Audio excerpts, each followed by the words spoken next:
자, 오늘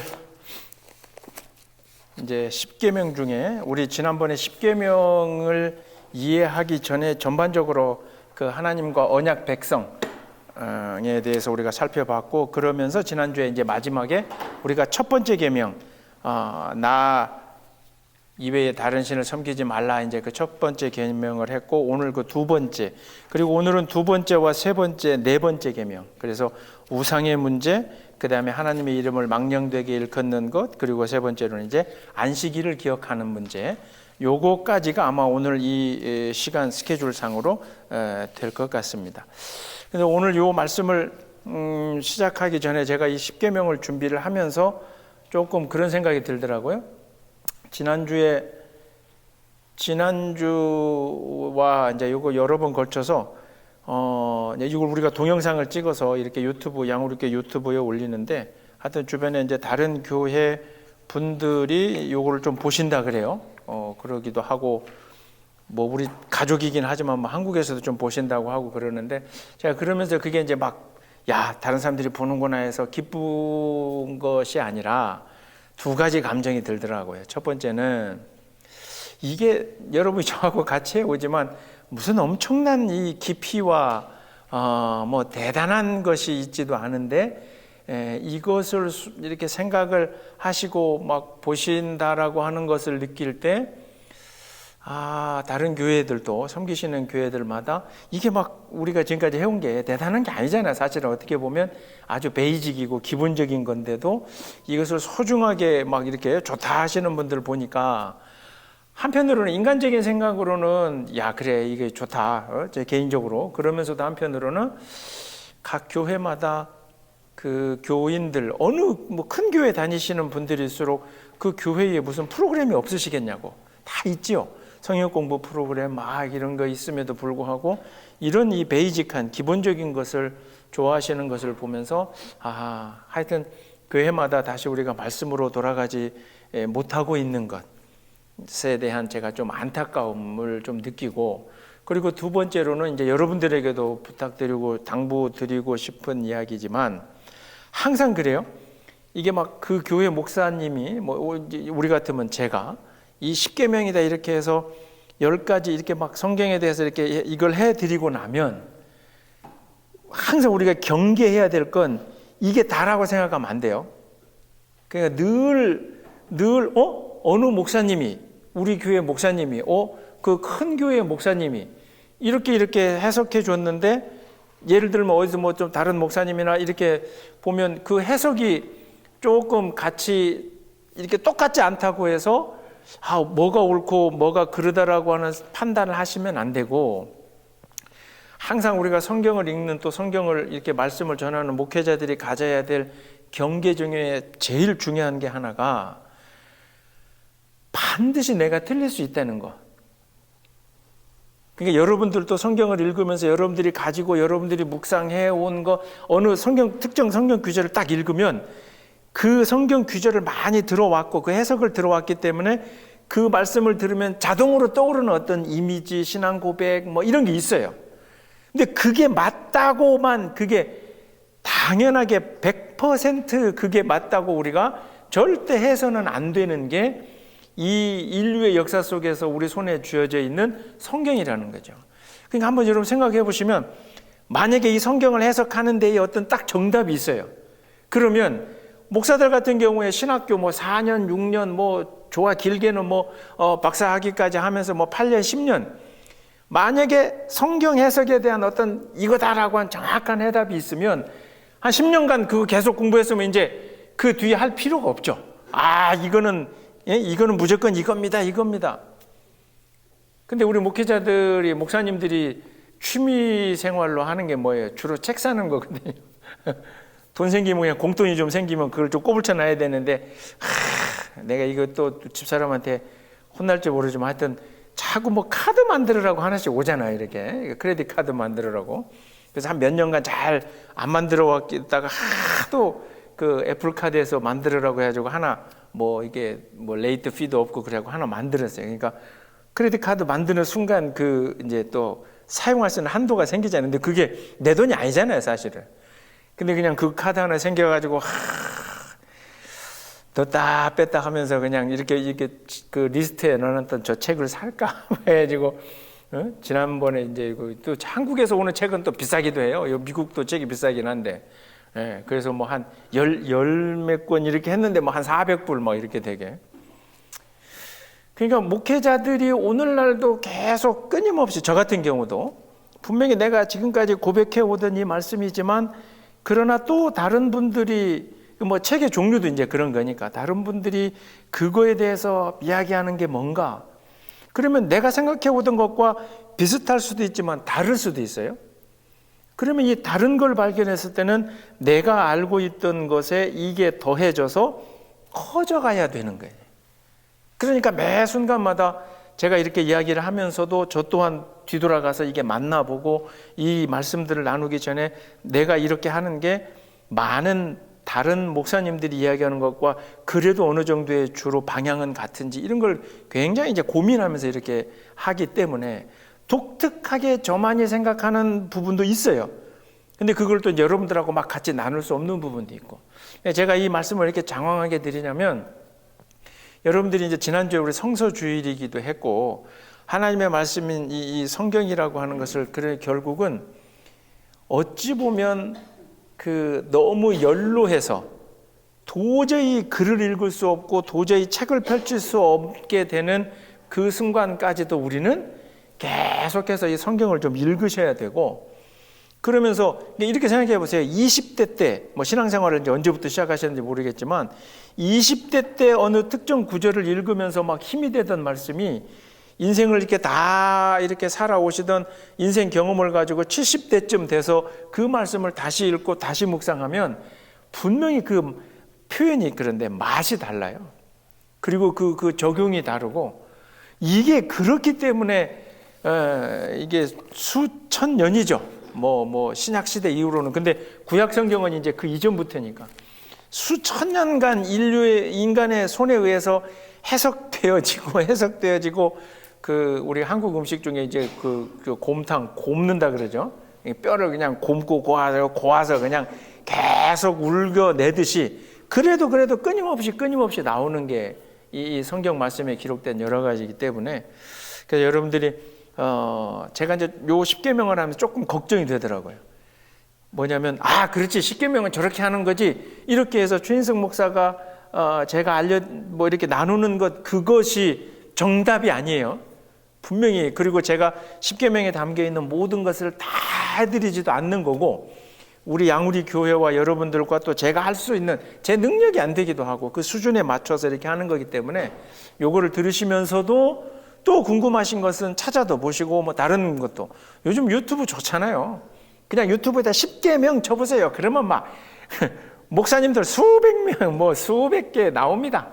그러면 이제 그것도 한번 들어보고 근데 그래서 양우리 교회에서 저와 함께 나눴던 게 다른 부분이 있을 수도 있고 비슷한 부분이 있을 수도 있다면 그거를 어찌 하든지 간에 내 신앙의 고백으로 받아들이면서 내가 이제 소화시키는 그런 역할이 좀 되면 좋겠다 하는 좀 생각을 해봐요. 왜냐하면 오늘 특별히 오늘 담겨져 있는 이 우상에 대한 이야기 그리고 이제 그 네 번째 계명인 이제 안식일에 대한 이야기 그런 이야기들이 여러분들이 다른 목사님들에게 듣던 것과는 조금 다를 수 있어요. 그래서 제가 미리 지금 이게 저 주사를 놓고 하는 거예요. 이게 조금 다를 수 있지만 하여튼 그렇게도 볼 수 있겠고 결국은 여러분의 이제 그 믿음의 성장을 위해서 한번 좀 잘 생각을 해보시라 하는 말씀으로 서론이 좀 길어서 죄송하고 시작해 보도록 하겠습니다. 자 그런데 이제 뭐 지난주에 시작한 것처럼 우리가 구약 전체를 살펴보진 않고 십계명을 바라보는데 중요한 거 딱 요거는 기억을 하고 봐야 되죠. 이 10가지 계명을 십계명을 하나님이 이스라엘 백성에게 주시던 그 상황만큼은 우리가 알아야 되죠. 그죠? 아브라함, 이삭, 야곱, 요셉의 때에 이스라엘 백성들이 어디로 들어갔죠? 애굽에 들어갔고 약 한 몇 년? 430년을 요 아래에서 초창기에는 요셉이 총리도 하고 그러니까 먹고 살만 했겠죠. 이렇게 시간이 요셉도 죽고 지나다 보니까 점점 이스라엘 백성들의 처지가 뭐가 돼요? 노예가 되잖아요. 뭐가 되죠? 노예가 되다 보니까 애굽 사람의 시작은 그렇지 않지만 노예가 되다 보니까 마음껏 자기들이 섬기는 하나님, 야훼 하나님 앞에 예배를 드리는 것도 눈치가 보이고, 이집트의 풍습과 이 사람들의 풍습도 다르고, 그러다 보니까 이제 이 노예로서 하나님 앞에 이제 하나님 표현대로 내 백성의 이제 울부짖음이나 이제 이런 게 들린다. 그래서 이스라엘 백성들을 애굽으로부터 뭘 시켜서? 출애굽을 시켜서 아무것도 없는. 근데 이 출애굽에서 사실은 나중에 그 우리가 지도상으로 보면 가나안 땅이 이제 성서 지리학자들이 그래요. 만약에 그 당시라고 해도 직선거리로 가면은 15일. 이게 직선거리로 가면 그냥 15일 거리래요. 물론 이제 그 나오는 숫자가 굉장히 많았으니까 그걸 그 계산을 하더라도 좀 더 걸렸겠죠. 뭐 넉넉 잡아서 뭐 한 달이면 충분히 갔을. 근데 이거를 몇 년간 가는 거죠? 이걸 몇 년을? 40년을 가잖아요. 넉넉 잡고 한 달이면 될 거리를 40년을 가는데 막 출애굽한 지 얼마 안 된 요 시점에서 하나님이 모세를 먼저 불러 올려가지고 앞으로 내 백성들이 지켜야 될, 그러니까 나와 내 백성들, 그래서 우리 지난주에 언약의 백성들 사이에 반드시 있어야 될 이제 계명인데 규칙이죠, 규칙. 그래서 요 시점 광야에서 10계명이라고 하는 우리가 지금 공부하고 있는 것을 모세를 통해서 이스라엘 백성에게 줬는데, 중요한 건 지금까지 지난주에 살펴본 것처럼 이 단순하게 출애굽을 했던 이 순간뿐만 아니라 요셉 위로 올라가면 저 아브라함, 그리고 또 우리가 살펴봤지만 더 올라가면 노아의 자손의 후손이 아브라함이니까 하여튼 저 창조 때부터 쭉 하나님이 지켜오셔서 여기까지 단순하게 430년이 아니라 그냥 창조 때부터 이스라엘 백성을 선택하시고 함께 해주셨던 하나님, 그리고 이제 앞으로는 이게 지금 여기가 이제 광야인데 광야를 지나서 앞으로 가야 될 게 가나안인데, 지난주에 살펴본 것처럼 가나안에 들어가면 제가 적어드렸죠? 가나안에 들어가면 여러 신들이 있어요, 없어요? 애굽에도 태양신을 비롯해서 지난주에 적어드린 것처럼 여러 신들이 있었고, 가나안에 들어가도 여러 신들이 있었고, 이 인간들, 이곳과 이 가나안이나 하여튼 사람들이 사는 모든 곳에 인간의 한계가 있기 때문에 우리는 이제 야훼 하나님, 근데 그들도 그들 나름대로의 뭔가 의지하고자 하는 그 신들이 있었다는 거죠. 과거에 애굽에서 430년 동안 몸에 배어왔던 그 애굽에서의 문화나 또는 혹시 이제 그 이방신에 대해서 이런 부분들을 좀 버려야 되겠고, 그죠? 이 광야 이 시점에서, 그리고 앞으로 들어가게 되는 이 가나안에서 만나게 될 바알신으로부터 시작을 해서 거기서 접하게 될 여러 다른 신들에게도 마음을 빼앗기지 않아야 되겠고, 그래서 이 어떻게 보면 광야 40년이라고 하는 것을 목사님들이 표현하실 때, 그래서 우리가 사실은 훈련 기간이다라고 하잖아요.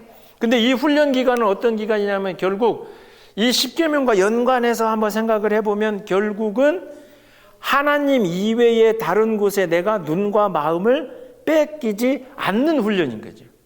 그러니까 구체적으로 살펴보면 이제 가나안에 들어갈 때에 지난주에도 봤지만 모세를 포함한, 안타깝지만 모세를 포함한 애굽에서부터 나올 때의 어른이었던 모든 사람들은 들어가요, 못 들어가요? 못 들어갑니다. 여호수아와 갈렙 빼고, 그렇죠? 그러니까 한편으로 보면 이제 이때 뭐 여기서 이제 어린 아이였거나 결국은 자기 스스로 뭔가를 판단하거나 막 이렇게 하지 않았던 그 사람들은, 이 아이들은 여기서 40년이니까 예를 들어서 출애굽할 때 막 태어났어도 가나안에 들어갈 때 몇 살이에요?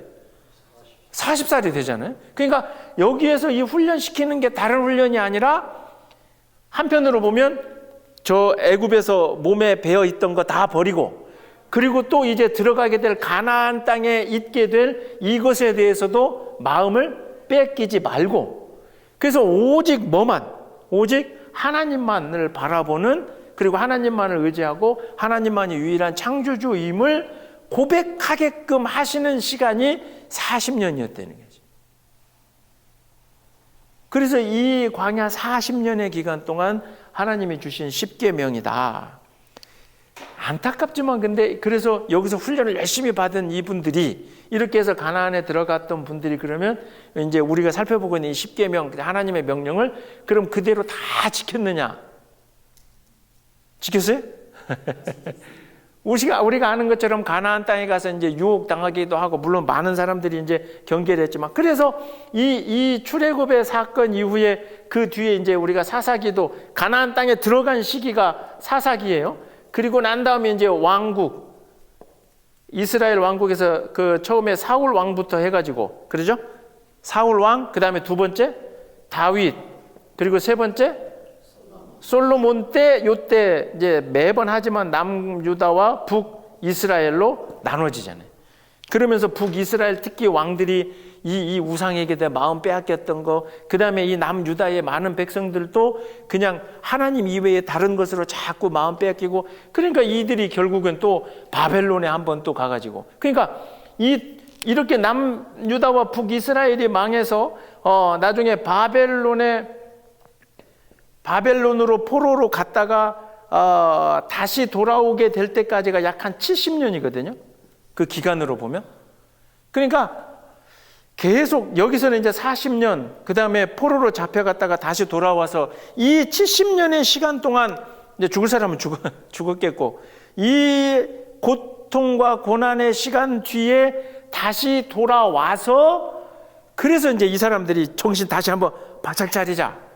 그래서 느헤미야, 에스라 막 이런 선지자들을 통해서, 그러니까 쉽게 말하면 지난번에 말씀드렸지만 모세가 받았다는 이 십계명 뭐 이런 것도 막 이 전쟁통에 뭐 성전도 깨지고 이랬으니까, 그래서 다시 돌아와서 그걸 막 복원도 하고 전에 내려오던 거 막 이런 것 같은, 하여튼 그래서 여러 가지 노력으로 이 사람들이 역사를 알고 있었으니까 이 430년의 노예, 그리고 이제 광야에서의 40년 훈련, 그 다음에 또 바벨론에서 70년 정신 바짝 차리자. 돌아와서 이 십계명 이런 것을 이제 다시 한번 열심히 이들이 돌이켜 봤는데, 안타깝게 그 뒤에 이게 이제 BC 538년이니까 이 뒤로부터 이제 AD, 그러니까 약 한 500년쯤 뒤에, 그러니까 시간이 흘러서 예수님이 오시던 시대가 되니 이들이 이렇게 사실은 돌아와서 이 계명을 열심히 지키자 한 거예요. 근데 이게 이제 약 한 500년 지나서 예수님 오실 때쯤 되니 이 계명이 우리가 얘기하는 것처럼 뭐가 돼버리냐면, 원래 이 율법이라는 단어가 그렇게 나쁜 단어가 아니에요. 그죠? 근데 우리 크리스찬들은 하도 목사님들이 성경하고 설교를 하면서 율법주의자들이 예수님을 이렇게 하고 율법주의자들이 이러니까 바리새인인데 율법 자체가 나쁜 건 아니죠. 어쨌든 다시 돌아와서 잘 하자라고 하는 게 이제 너무 잘한 건지 아니면 인간의 욕심이 들어간 건지 점점 굳어져 버린 뭐가 돼요? 율법이 되어버린 거죠. 그러니까 예수님이 오셨을 때에 주님도 말씀하신 것이, 내가 율법을 폐하러, 없애버리러 온 게 아니라 뭐하러 왔다 그러죠? 없애버리러 온 게 아니라 율법을 완성하러 왔다 그러잖아요. 그러면 뭐가 완성인가?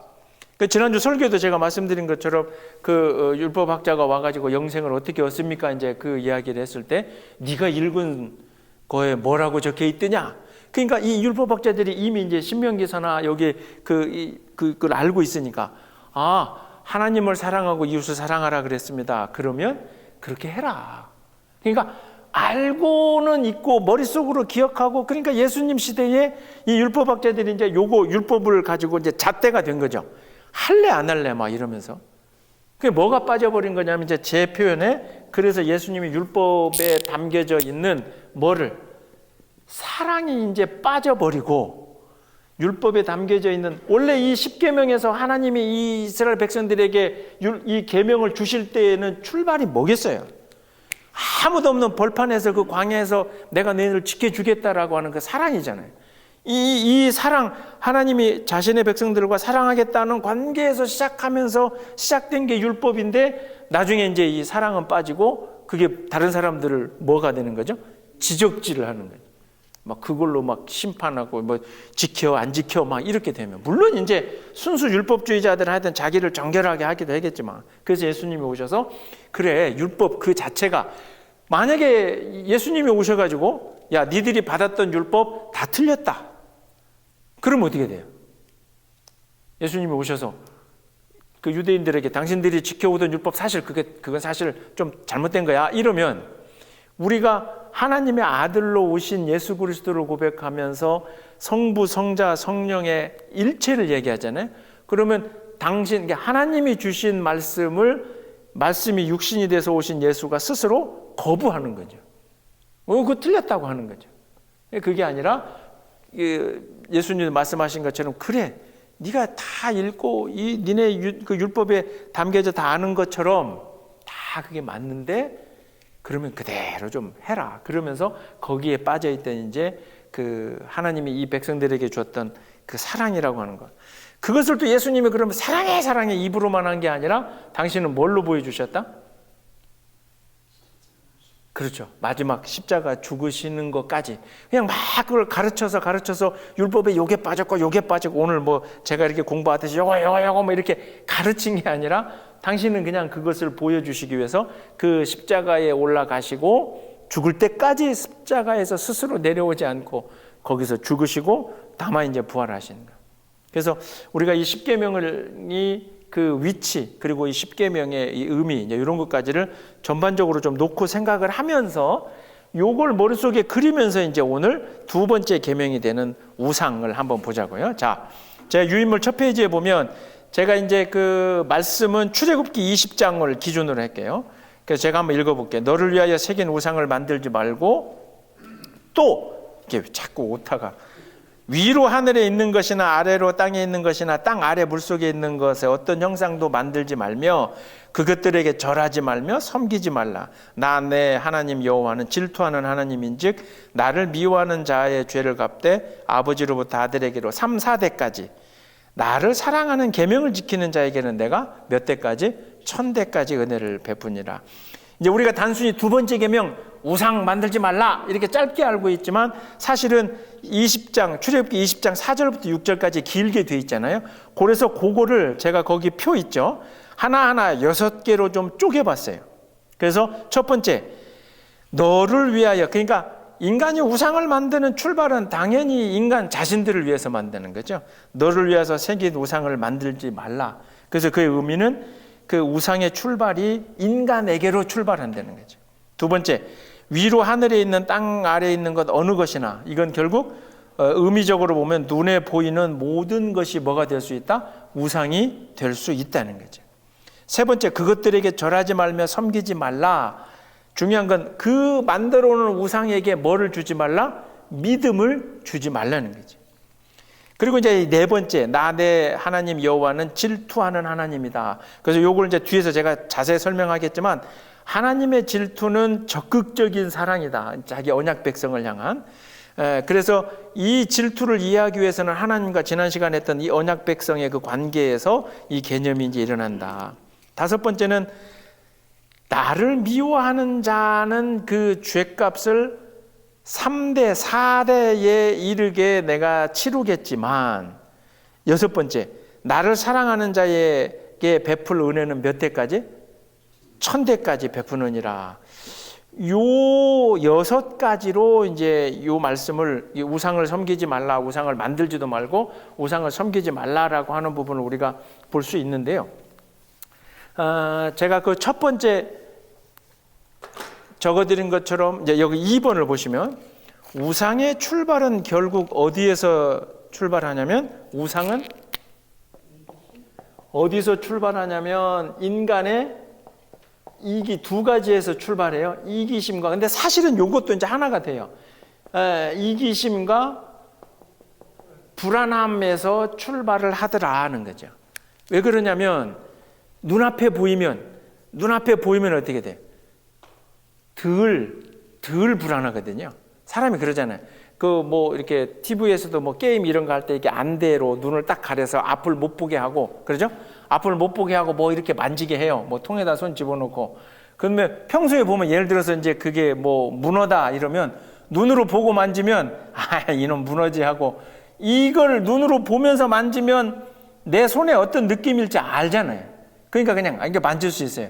근데 여러분도 한번 눈을 가려놓고 이제 자 여기에 뭐가 있는지 모르면 안 설명 안 해주고 만지라 그러면 문어 뭐 이런 거 만지면 어떻게 하세요? 예, 이제 기겁을 이렇게 하는 거죠. 그래서 우상의 출발은 결국 어디에서 시작을 하냐면 사실은 불안한 마음에서 시작을 하면서 동시에 그 불안감을 이기면서 이 불안을 극복하기 위한 자기 자신을 위한 이기심에서 사실은 출발을 하더라.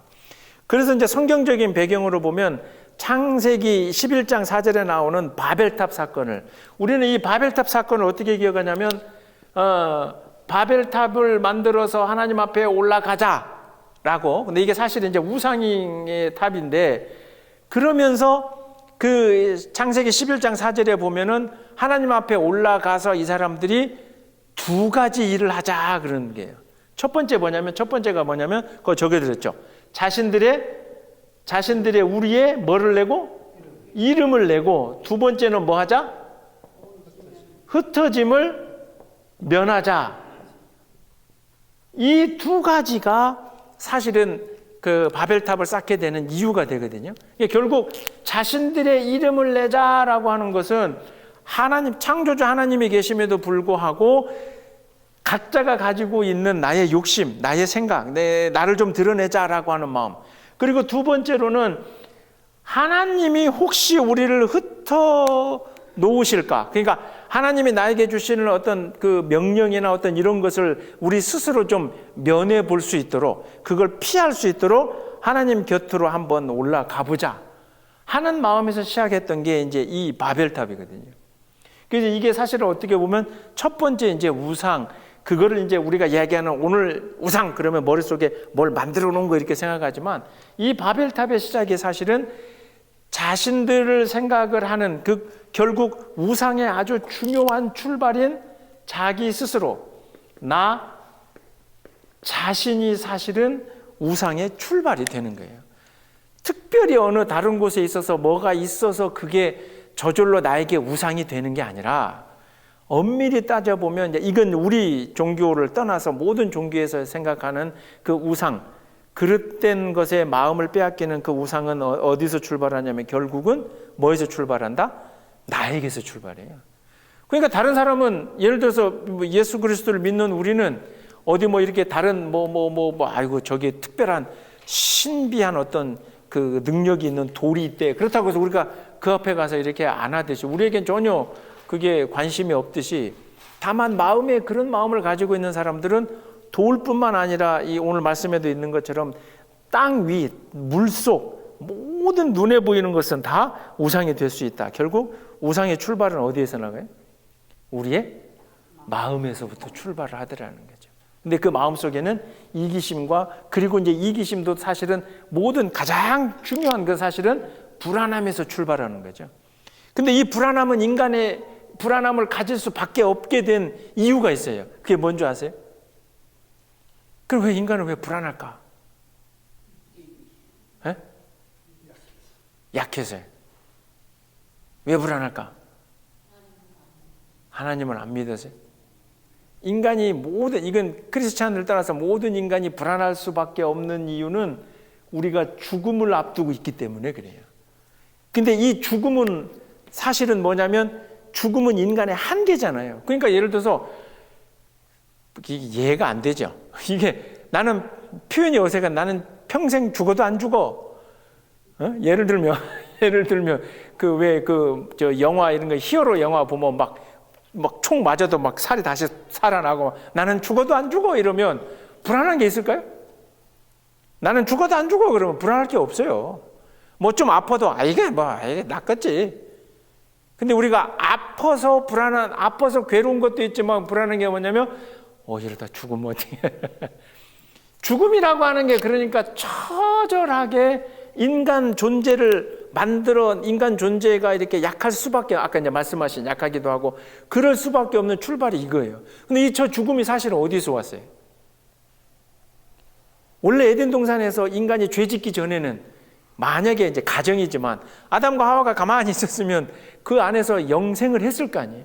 근데 이제 그 에덴 동산을 쫓겨나면서부터 인간에게 주어진 이제 한계, 바로 죽음인데, 아까 오셨던 예수 그리스도가 오셔서 율법을 완성하러 오셔서 사랑에 대해 말씀을 하시면서, 그래서 예수님이 여기서 우리에게 십자가 후에 보여주셨던 부활 사건은, 이 부활은 단순하게 2000년 전에 그분이 죽었다가 3일 만에 살아났디야, 오 대단한 능력자야, 그분에게 해당돼서 끝나는 게 아니라 예수님이 보여주신 이 부활은 그가 첫 번째요, 그리고 그를 믿는 모든 자들이 그 다음에. 그러니까 우리는 죽음이라고 하는 게, 물론 이제 이게, 그래서 목사님들에게 맨날 그런 설교를 들어요. 목사님 저도 그런 설교를 해요. 그러니까 우리는 죽어도 육체의 생명은 끝나도 우리가 영원한 생명에 갑니다 늘 설교하는 목사도 어디 아프면 나 이제 죽는 거 아니야 이러면서 나도 불안해요. 그러나 이거를 끊임없이 광야 40년, 바벨론 70년 그 안에서 훈련받듯이 끊임없이 정말 예수의 부활이 육체의 부활로, 즉 죽음에서 이기시고 이 죽음을 물리치고 뭐 하셨다? 승리하셨다 그러잖아요. 그러니까 예수 그리스도 부활하신 예수를 믿는 우리는 이 죽음이라고 하는 것 때문에 내가 불안해하거나, 죽음이라고 하는 것 때문에 그것에 대한 두려움으로 내가 막 이러지 않도록 믿음이 성장하는 게 우리의 믿음의 이제 성숙과 성장인 거거든요. 근데 앞서 말씀드린 것처럼 목사로 그렇게 부활을, 영생을 설교하면서도 솔직한 고백이에요. 매 순간마다는 나 이러다 죽으면 어떡하지? 그러다가도 한편으로는 아니지 그렇지, 죽으면 그래도 뭐 그때부터 이제 영원한 생명의 시작이니까. 솔직한 목사의 고백이에요. 막 목사님들이 설교한다고 뭐 걱정 말라고, 뭐 두려워하지 말라고. 요즘 유튜브를 보면 하여튼 뭐 증상 이런 거 나오면 어쩌게 내 병인가? 이게 죄송하지만 나이가 돼서 그런지 다 나는 저게 다 해당되는 것 같아요. 아픈 거가. 자, 그래서 이 우상의 출발이, 그러니까 결국은 어찌 보면 우리가 한계이고 죄의 출발이기도 했지만 끊임없이 우리는 우상을 만들 수밖에 없어요. 그게 그냥 눈에 보이는 어떤 조각을 해서 손에 안 들고 다녀서 나는 우상이 없다라고 말할 수 없는 게 우리의 마음에서 그렇게 이제 생기는 거죠. 창세기 11장의 그 바벨탑 다음에 이제 제가 두 번째로 또 예를 해놓은 건 출애굽기 32장. 모세가 지금 이 계명을 받는 이 출애굽기 20장 뒤에 출애굽기 32장에서 모세가 두 번째 이제 또 계명을 이 계명을 받으러 올라간 그 순간에 모세가 안 내려와요. 그죠? 그러니까 불안해서 이 사람들이 또 뭐해서 불안해서 또 뭘 만들어요? 금송아지를 만들죠. 그래서 거기 출애굽기 32장 1절에 이 금송아지를, 우상으로 금송아지를 만들어 놓고, 여기서 이제 단순하게 금송아지를 만들어 놓은 것까지도 어떻게 보면 좀 귀엽게 봐줄 수 있는데, 이거를 놓고 이스라엘 백성들이 뭐라 그래요? 단순하게 신이 아니라 이 금송아지가, 제가 그거 적어드렸죠. 이 금송아지가 애굽에서 우리를 건져내신 그 하나님이다. 그러니까 예를 들어서 금송아지를 만들어 놓고, 야 불안할 때 이거 봐, 그러면 마음이 좀 위안이 돼. 이 금송아지를 만들어 놓고, 야 이게 금이니까 이게 좋은 거야, 이 정도가 아니라 이거를 만들어 놓고 자기들이 지금 이 광야까지 오게 된, 어찌 보면 요셉 저 위로 올라가서 이 모든 역사를 단 한 방에 부정해 버리는 거죠. 애굽에서 우리를 건져내신 이 하나님이다라고 이 금송아지를 놓고 이제 고백을 하게 되는 거야.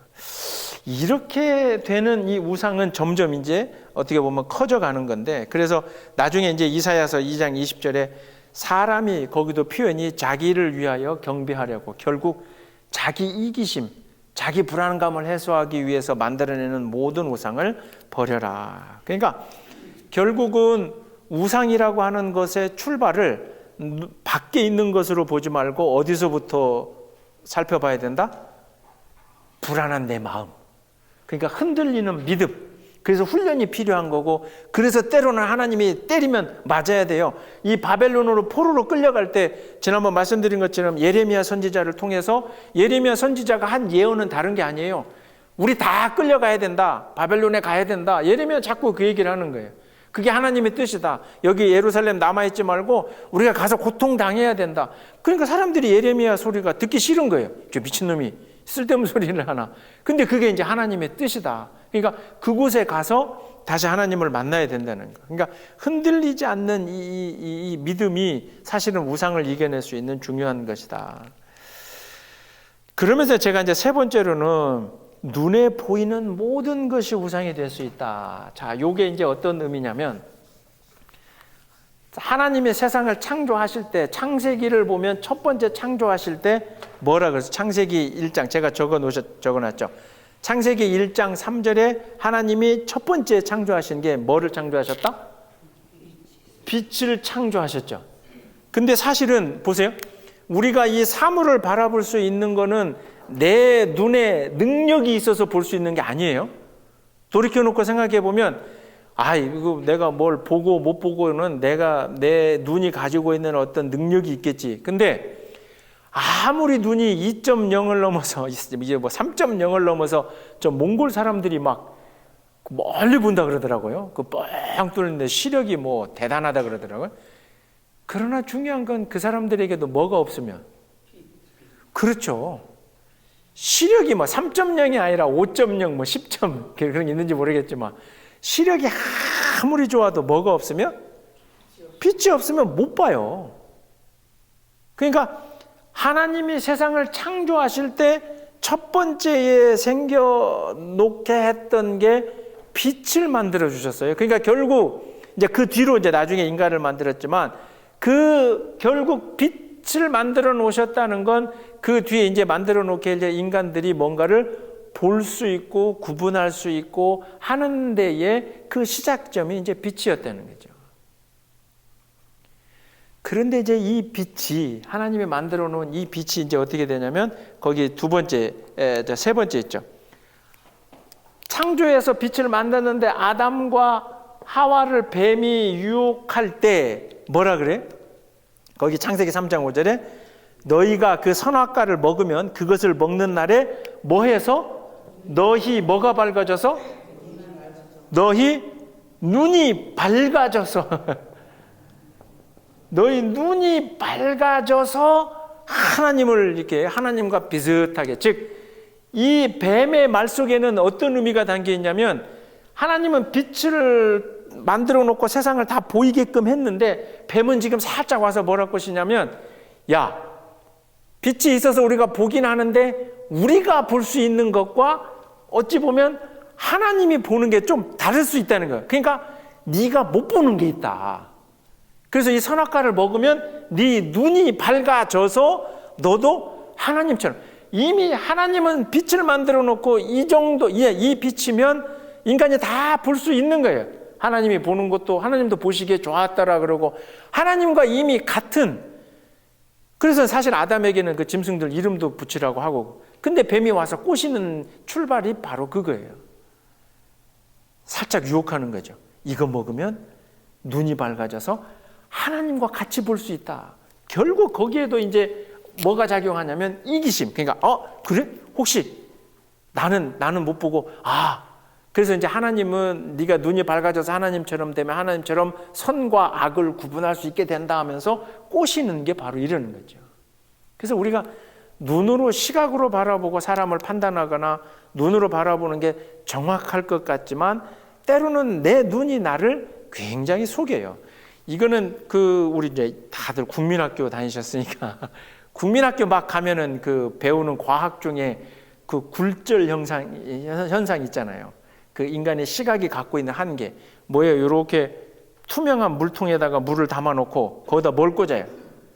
막대기를 이렇게 딱 꽂잖아요. 그러면 이 막대기가 밖에서는 일자로 가는데 물 안에서 이렇게 들어가 있는 거 뭐 어떻게 돼 있어요? 이게 꺾여져 있거든요. 그 이제 과학 시간에 오 신기하다 이게 우리 막 국민학교 때야 그때 제 기억에 보면 이게 결국 사람은 태어나면서부터 자라면서 이 눈이 참 대단하다 보는 게 다다라고 하지만 이 눈은 분명하게 우리에게 잘못 보여주는 것도 있고 한계가 있는 거죠. 그래서 그러는지 이것을 네 눈이 밝아져서 네가 하나님과 같이 될 수 있겠다라고 뱀은 유혹을 했던 거고 근데 하나님은 원래 이 뱀의 유혹 전에 너희들이 봐야 될 것, 그 빛으로 충분히 하나님이 보시기에 좋았다라고 할 만큼 다 되어 있는데 계속 끊임없이 이제 욕심을 인간이 품게 되는 과정에서 이 죄가 들어오는다는 거죠. 그렇게 해서 시작된 이 죄가 그래서 신약시대로 넘어가서 예수님이 부활 이후에 부활하신 예수님이 누구를 만나냐면 사울, 바울 이름 되기 전에, 사울이 나중에 이제 바울이 되는데, 이 사울이었을 때 다메섹으로 가면서 예수님 믿는 사람들을 다 잡아서 죽이려고 다 잡으러 가다가 사울을 부활하신 예수님이 만나잖아요. 그러면서 이 길거리에서 사울을 만나셔서 예수님이 음성과 빛으로 해 주셨던 일의 결과가 뭐냐면, 제가 여기 3번에 5번, 5번째 보면 사도행전 이제 9장 가서 한번 읽어보시면 이 순간 바울이 눈이 그 화려한 빛 때문에 가려져서 며칠간 사흘 동안 앞을 보지 못하게 되고, 그 뒤에 이제 하나님의 명령한 사람을 통해서 나중에 다시 사울이 눈을 뜨게 되고, 그 이후로 바울이라는 이름으로 이제 예수 그리스도의 복음에 엄청난 전도자가 되는 거죠. 그러니까 결국 사울이 이 예수님을 만나기 전까지 바라보던 것, 그 빛을 잠시 가려놓으셨고 그 뒤에 다시 새로운 것을 바라보게 하셨다라고 하는 것. 이것도 어떻게 보면 우리가 뭐를 바라보고 있는가, 잘못 바라보고 있는 것의 그 한계를 경험해 볼 수도 있는 거죠. 그리고 부활하신 예수가 이제 그 잘 아시는 요한복음 20장에 보면 부활하고 오셨는데 제자들이 안 믿어요. 그 중에 이제 우리가 의심 많은 도마 이러잖아요. 그 도마가 아이고 제가 못 믿겠습니다. 그러니까 옆구리 만져봐라. 그리고 난 다음에 예수님이 하신 말씀이 너는 나를 본 고로 믿느냐. 뭐 하지 않고 믿는 자들은 보지도 않고 보지도 못하고 믿는 자들의 믿음이 더 크다라고 하는 거예요. 이게 결국 눈에 보이는 것에 우리가 마음을 빼앗겨서는 안 된다 하는 거죠. 그죠? 제가 이제 이러면서 그 얘기를 좀 드리고 싶어요. 뭐냐면 여러분들이 제가 질문을 한번 던져볼게요. 자, 그럼 우리가 이제 크리스찬이 이렇게 눈으로 만든 이런 게 이제 우상이다. 그러면 다른 종교지만 불교의 불상이 여러분에게 불교의 불상이 우상이 될 수 있느냐라고 제가 여쭤보면 답을 한번 해보세요. 불교의 불상이 우상이 될 수 있느냐? 우상입니까? 예. 여러분에게 우상이 될 수 있습니까? 왜 답을 안 하세요? 불교의 그 종교가 만들어 놓은 어떤 그 형상, 우상이에요?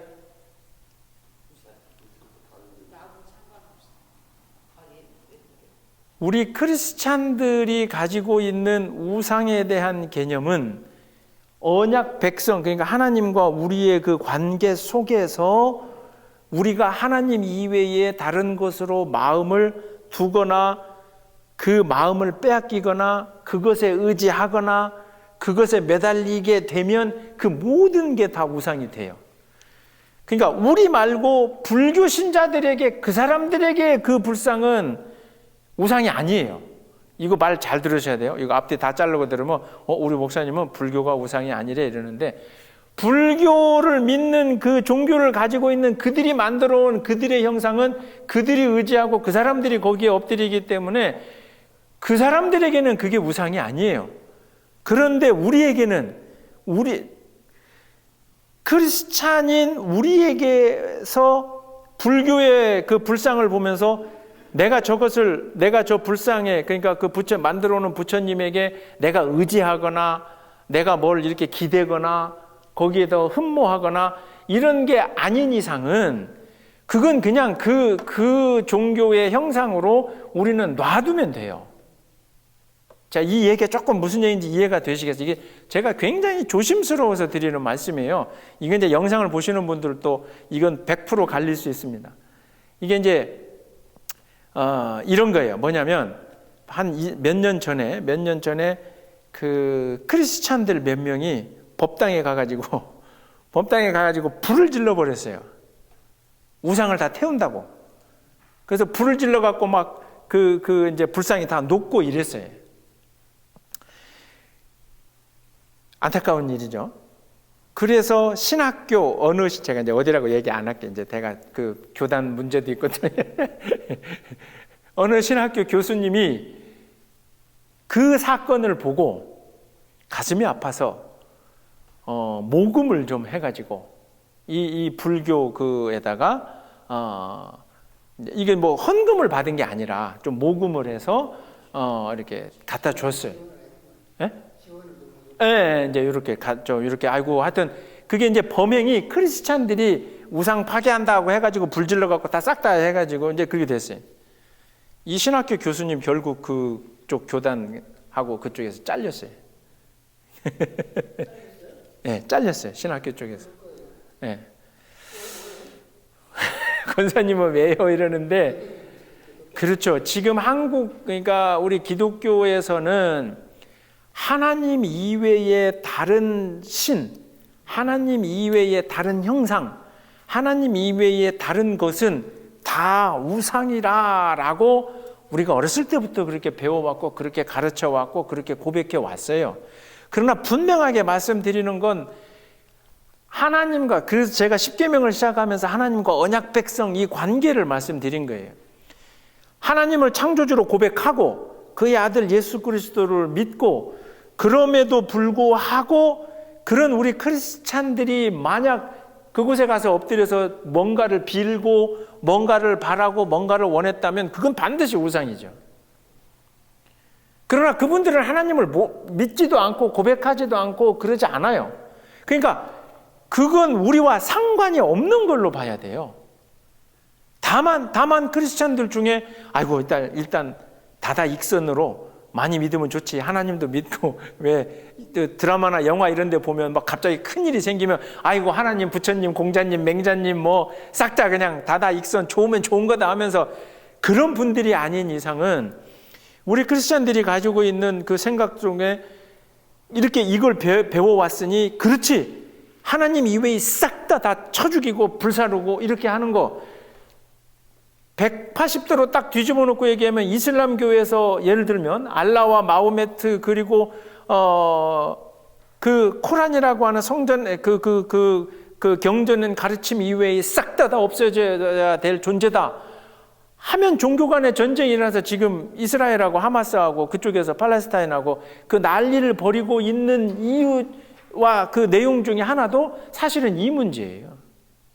그러니까 우상의 문제에 대해서 눈에 보이는 모든 것이 우상이 될 수 있어요. 오늘 분명히 우리 성경에서 그렇게 오죽하면 구체적으로 땅 위에 있는 거나 심지어 어디까지 물 속에 있는 것까지 싹 다 될 수 있다는 거예요. 어떤 상황일 때? 우리가 하나님과의 언약 백성임에도 불구하고 그런 것에 내 마음을 두기 시작할 때.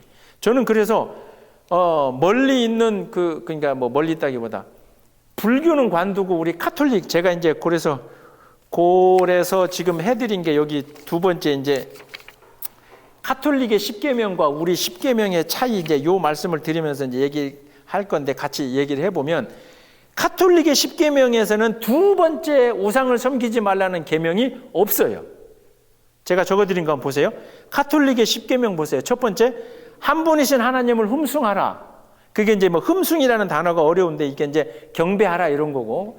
두 번째가 우리는 우상을 만들지 말라인데 카톨릭의 십계명은 뭐예요? 두 번째가 하나님의 이름을 함부로 부르지 말라. 이게 우상이 빠졌어요. 그러면 10개가 안 되잖아요. 근데 저 아래 내려가 보면 9번째 계명에 이게 사실은 우리는 10번째 계명으로 내 이웃의 집을 탐내지 말라, 내 이웃의 아내나 남종이나 여종 이렇게 되잖아요. 그런데 이 카톨릭에서는 남의 아내를 탐내지 말라를 9번째 계명으로 하나 끄집어내요. 그러면서 카톨릭에서는 이 우상을 만들지 말고 섬기지 말라 하는 것을 사실은 뺍니다. 그러면서 카톨릭에서는 이제 나 외에 다른 신을 두지 말라라고 한 첫 번째 계명에다가 그러니 우상을 만들지 말라까지를 합쳐버리고 나중에 저쪽 그 9번째 계명을 10번째에 있던 남의 아내를 탐내지 말라. 제가 이제 그래서 이렇게 구분하기 좋게 제가 이제 표로 해드렸죠. 그러면 아까 제가 불교 얘기를 했는데 돌이켜서 그러면 천주교 얘기를 한번 해보시자고요. 천주교에서 만들어내는 그 우상이나 이런 거 어떻게 생각하세요? 이제 우리가 우상이라고 표현하면 그러는데. 그렇죠. 대표적으로 성당에 가면 눈에 보이는 게 마리아 상부터 시작을 해가지고 그 안에 들어가 보면 이제 이 천주교의 신앙 고백, 이제 그 믿음 자체가 성스럽게 성인이라 그러죠. 성스럽게 살아갔던 모든 사람들을 이렇게 막, 그러니까 유럽에 제가 유럽은 안 가봤지만 그래서 별로 유럽을 가고 싶지도 않은데, 집사님 다녀오셨죠. 우리가 이제 유럽에 가면은 구경 가는 게 거의 유럽의 문화가 이 기독교 문화, 이제 기독교나 하여튼 그리스도교 문화이기 때문에 성당 이런 거 위주로 보러 가잖아요. 근데 이렇게 이제 가면 그 안에 들어가면 이렇게 이제 성상이라고 하거든요. 홀리 스태츄 이렇게 쫙 만들어 놓는데 천주교에서도 이 마리아 플러스 이제 그 성상들, 성인들을 만들어 놓은 요것을 천주교에서도 자신들은 절대 이게 이제 우상이 아니라고 이야기를 합니다. 그리고 실제 이제 이 캐톨릭, 제가 이제 캐톨릭을 대변하는 게 아니라 캐톨릭에서 하는 이야기도 이게 사실은 한 8세기 그러니까 약 700년대까지는, 그러니까 우리 기독교가 313년부터 로마의 박해를 안 받기 시작하고 이게 83년인가 그래요. 로마의 국교가 되고 그때로부터 이게 우리 기독교, 하여튼 그리스도교, 예수 믿는 이 380 요때부터 해가지고 약 700년대까지는 곳곳에서 이제 이걸 다 만들어 왔던 거예요. 이렇게 이제 형상들을. 그런데 이제 8세기가 되면서 이제 그 황제 이름이 네오 황제인데 이 황제가 8세기 때 저런 거 싹 다 없애버려라. 이게 아니다. 그러니까 우리는 이 한참 뒤에 1517년 종교개혁할 때 우리가 그렇게 이제 알고 있거든요. 종교개혁할 때 이제 루터하고 특히 우리 장로교의 칼빈 정통의, 특히 칼빈은, 루터는 이제 캐톨릭 쪽에 사실은 종교개혁을 했지만 표현이 그래요. 이게 제가 이제 우리 장로 칼빈 쪽이라, 루터는 사실 종교개혁을 했지만 아직도 살짝 어느 부분에서는 캐톨릭의 어떤 이런 부분들을 조금 가지고 있었어요. 근데 칼빈은 그거를 완전히, 그러니까 칼빈 정통의, 근데 이제 우리가 장로교인데 장로교의 전통은 예배당에 들어가면 앞에 이 말씀 단 이외에 뒤에 아무것도 하지, 촛대도 세우지 말고 아무것도 싹 다 없애요. 근데 생각해 보세요. 그러니까 사실은 요때 한번 이 8세기 때 교회 안에 있던 모든 성상들 이런 것을 다 없애는 일이 일어났는데, 캐톨릭에서는 요때 이 레오 황제가 가지고 있던 게, 그 사람이 믿음에서 출발을 해서 한 게 아니라 자신의 그 황제의 권한권을, 이 교황하고 싸우는 어떤 그런 부분에서, 그러면서 이거는 성상은 다 없애고 레오 황제가 뭘 하냐면 그 당시에 쓰던 동전에다가 자기 얼굴을 다 새겨놓는, 그래서 마치 자기 얼굴을 이렇게 여기는, 이제 캐톨릭에서는 그걸 가지고 항변을 하고, 그 다음에 우리 개신교, 이제 이 이후로는, 그래서 우리는 심지어 십자가도, 우리는 십자가 위에 아무것도 없잖아요. 네, 여러분 대표적으로 이제 유심히 보세요. 근데 캐톨릭의 십자가에는 그 위에 뭐가 있어요? 예수님이 매달려 있어요.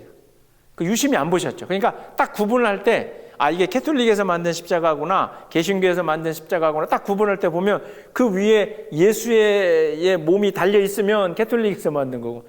그래서 이제 그것도 신학적으로는, 개신교에서는 그러면 왜 예수 그리스도 우리 십자가 위에 그 예수를 안 만들어 놓느냐, 형상을. 우리는 이미 그 십자가는 빈 십자가라는 거죠. 무덤도 비었고 그 죽음의 고통에서 살아나셨기 때문에 그건 십자가의 형태로만 의미가 있는 거지, 그 위에. 근데 이제 캐톨릭에서는 그 위에서 고통당한, 그래서 왜 그 매달려 있는 예수 상 만들어 놓은 거 보면 막 굉장히 이렇게 고통스러운 표정으로 이렇게 만들어져. 이제 그것을 이제 하는데, 결국 개신교에서 바라볼 때에 이 캐톨릭에서 만들어내는 그런 게 다 우상이다라고 우리는 그렇게 이야기를 하는데, 아까 불교의 관련과 연관지어서 생각해 볼 때 캐톨릭 안에서도 신부님들도 그렇고 그건 우상이 아니고 자기들은 그것을 존경의 의미로, 그리고 언젠가 제가 말씀드린 것처럼 마리아에게 기도를 하는 게 아니라 마리아의 그 힘까지를 빌어서 기도를 하기 때문에 그건 우리는, 그래서 이 캐톨릭에서도 우상이라고 하는 건 굉장히 싫어합니다. 그러니까 자기들이 지금 하고 있는 게 그 만들어 놓은 게 이제 우상이 아니다라고 이제 항변을 하는 거죠. 이제 그런 주장까지 우리가 연달아서 생각을 해보면 저는 그래서 그렇게 이야기하고 싶어요. 결국 우상은, 그러니까 눈에 보이는 것이 전부 다 우상이 될 수도 있는데 한편으로는 눈에 보이는 것만이 우상이 아니고 심지어는 우리 안에서 마음 속에서 하나님 이외에 다른 것에 내가 의지하고자 하는 그 마음 자체가 다 우상이 된다는 거죠. 왜냐하면 캐톨릭에서는 우리가 이 캐톨릭을 이런 성상의 문제를 놓고 하지만 한편으로 돌이켜보면 그러면 개신교회는 우상이 없냐? 개신교회 우상이 있을까요? 없을까요? 없어요? 확실하세요? 있을 거예요. 개신교회 우상이 있어요. 그게 뭔지 아세요? 지금 이 개신교의 가장 큰 우상이 되어버린 안타까운 일인데, 요까지 먹으셔야 돼요. 이 안타까운 일인데, 개신교의 우상은 목사가 되어버린 거예요. 그리고 제가 하나 더 얘기하면 교회가 우상이 되어버렸어요. 근데 이때 이 교회는 제가 이제 제가 늘 좋아하는 공동체가 아니라 교회 주로 건물식의 우상이 되어버린 거예요. 왜요? 솔직하게 한번 여러분들이 개신교인들이지만 얘기해 보세요. 우리 교회는 안 그런 것 같은데? 이건 완전히 우상이 됐죠. 이게 솔직하게 우린 얘기해야 돼요. 이게 왜냐하면 교회가 커야 믿음이 큰 것 같아요. 교회, 그렇죠. 그러니까 이게 너나 나나 할 것 없이 왜 막 그 십자가 세우고 막 어떤 교회 뾰족탑이 더 뾰족하냐, 더 높으냐, 뭐 옆 교회에서 이만큼 올렸으면 야 1m 더 올려, 막 이래가지고 교회 건물은 정말 완전히 뭐가 됐냐면 실제 진짜 우상이 됐어요. 왜? 이 공식에 넣어 보자고요. 불안하거든. 그냥 5명, 6명 모이는 개척교회 그 지하에 들어가서 같이 기도하려고 하니까 마음이 불안해. 저 목사님이 5명 놓고 설교하는데 저 목사님의 설교 안에서 등장하는 하나님은 힘도 없어 보이고 능력도 없어 보이고 아이씨 불안해. 그러니까 어디로 가요? 얘따 옆에 보니까 막 대형 버스 한 40대 돌리는 그 큰 교회, 거기서 그냥 그 목사님의 설교가 개떡 같아도 아이고 이게 우상이 돼요. 또 누가 우상이 돼? 마찬가지로 목사님 스스로가 우상이 되고 싶어 하는 건 아니죠. 분명히 뭐 그건 제가 인정을 하는. 근데 이 성도들이, 한국 개신교회 성도들이 목사를 어떻게 우상화 하잖아요. 그분이 한마디 하면, 특히 이제 이게 제가 그래서 연결해 놓은 거야. 더군다나 큰 교회, 작은 교회 목사는 우상이 안 돼요. 예, 이게 양우리 교회처럼 이 작은 교회 목사는 절대 우상이 안 되는데 큰 교회 목사는 우상이 돼요.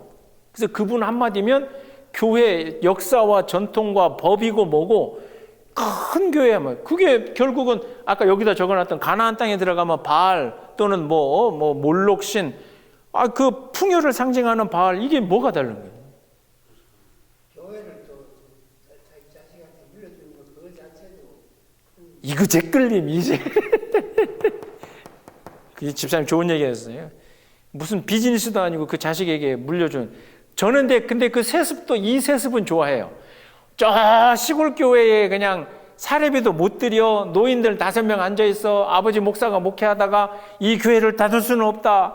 네가 좀 이걸 맡아라. 젊은 아들 목사가 내가 여기서 이게 생활비도 안 나오고 어떻게 합니까? 아니야, 너는 맡아. 난 그 세습은 내가 찬성해. 절대 세습 안 하죠, 그런 데는. 그래서 이제 이 우상의 문제를 눈에 보이는 형상들, 그래서 다른 종교 또는 비슷하지만 캐톨릭에서 만들어 놓은 그런 것들, 그것을 이야기하기 전에 앞서 말씀드린 것처럼 중요한 건 그 앞에 가서 정말 내 모든 것을 거다가 맡기고 있으면 그게 다 우상이 되는 거예요. 그러니까 우리가 나 이외에 이 두 번째 계명이 나에게 우상을 만들지 말라, 나 다른 신을 두지 말라. 첫 번째 다음에 우상을 만들지 말라라고 하는 건 결국 우리의 뭐를, 우리의 마음을 뺏기지 말라는 거죠. 우리의 마음을 다른 데 두지 말고 다른 것에 의지하지 말고 그냥 나 하나님만을 좀 바라봐라. 그리고 이제 마지막으로는 시간이 좀 이거 너무 시간이 짧네.